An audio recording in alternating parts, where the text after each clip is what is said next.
Well, neither Jeremy Crahan nor Matthew Greenwood submitted a plea in court today. Both are facing charges of conspiracy to damage power facilities, with Greenwood facing an additional charge of possessing an unregistered firearm. There is a heightened concern, certainly in this area of the Northwest, to be on guard for these sorts of attacks. Jeremy Crahan and Matthew Greenwood appeared in a federal courthouse in Tacoma today to hear the charges against them for the first time.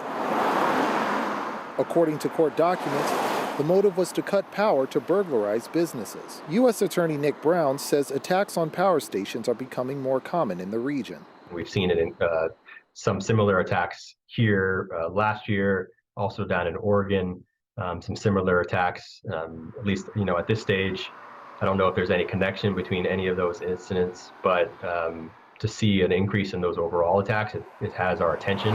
Brown says the investigation is part of a national drive to focus on these types of incidents because power stations are vulnerable targets in our national infrastructure, and having one out of commission could potentially be life-threatening. But we need to recognize that people's lives can be really dramatically impacted by a power outage, and to see an intentional act to shut down power in a pretty significant area is very alarming for us.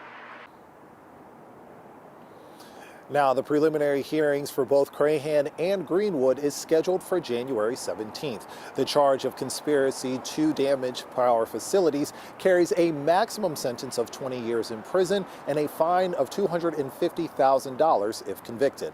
Live in Tacoma, Lionel Donovan, King 5 News.